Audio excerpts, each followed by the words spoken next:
walang kinalaman daw po si Mariel sa mga bagay na ito. May gumagamit lang pong isang mapanira at ginamit ang pangalang Mariel.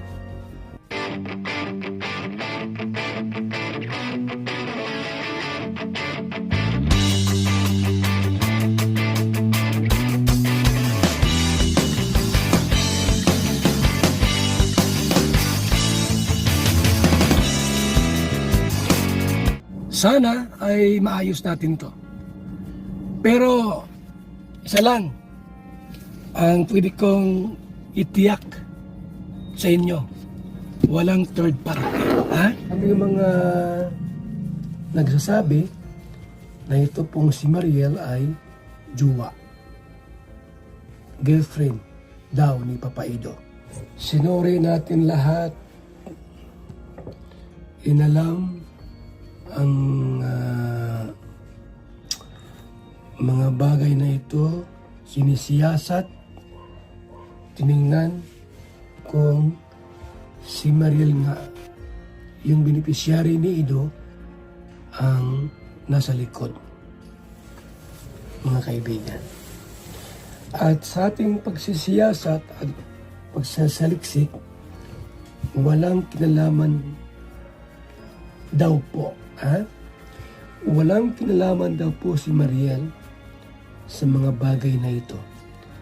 May gumagamit lang pong isang mapanira at ginamit ang pangalang Mariel. Kaya yan, no? Ay ang layunin para siraan si Papa Ido natin. Subalit, sa aking pagsasaliksik at pagsisiyasat ay wala pong katotohanan na si Ido ay may jowa. Yung paliwanag na yan ni Kuya Bal, naniniwala naman tayo. Lalo na nakausap niya si Kalingap Edo ng personal, no? Heart-to-heart talk, ika nga.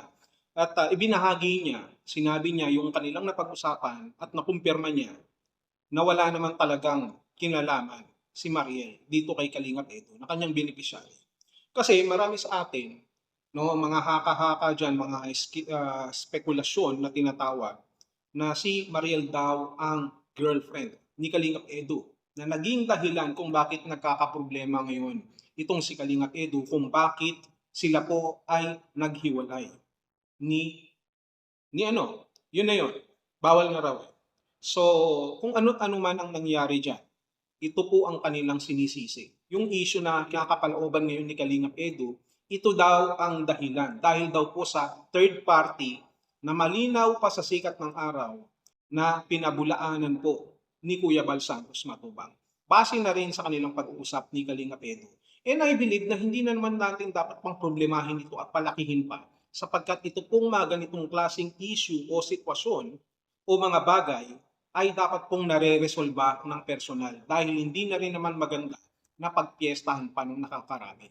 Although sabihin na natin na maraming makikinabang, especially sa mga reactors, pero kung sa tingin natin, mas malaki ang damage nito kesa dun sa pakinabang ng iba, mas pipiliin natin po yung pagkakaayos, yung kaliwanagan, yung kaayusan, yung pagkakasundo, yung pagresolba ng problema. Yun ang importante dito. Kaya kung gusto mo na magkaayos, no, maging mawala ng problema sila Kalingap Edo, no, sila alam mo na, dapat igalang po natin kung ano man yung kanila pong mga sinasabi. Sapagkat labas naman tayo sa kanilang mga buhay, tayo lamang po ay sumusuporta. Subalit may mga naririnig nga rin naman tayo na, nung nakaraan lang, kahapon yata, may nag-send sa akin ng video na magpapatunay daw na itong si Mariel ay buntis.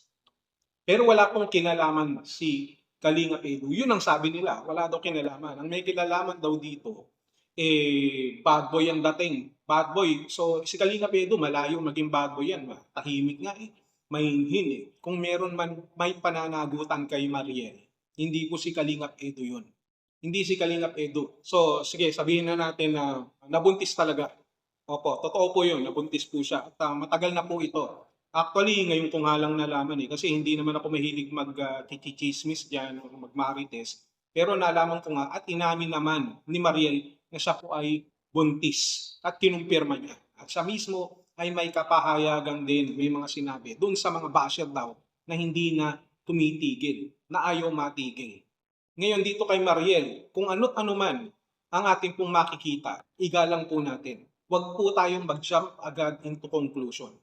I believe na hindi po si Kalingap Edo ang nakabuntis kay Mariel kung sakasakali. Naniniwala po ako dyan. Pero bago ang lahat, ipapakita ko sa inyo yung ebidensya ng video ng mismong pag-amin ni Mariel. Okay, oh my gosh! Ang daming haters, ang daming bashers. Hello? Bashers! Haters, ang daming bashers. Alam mo, i-clear naman natin yan once and for all. Okay?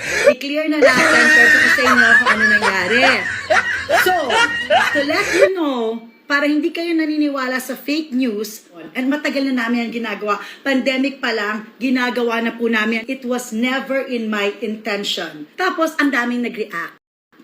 I'm so happy na masishare ko na po sa inyo that I'm 3 months pregnant. Mas naging relaxed ako, hindi ako na-pressure, mas naging masaya ako. Oh, di ba? Ang linaw na sinabi ni Mariel. Tuwa pa talaga siya. So, sabi ko nga kanina, hindi si Kalingap Edo yun Bad boy. Ibig sabihin, pag bad boy, si Robin Padilla ang nakabuntis sa kanya.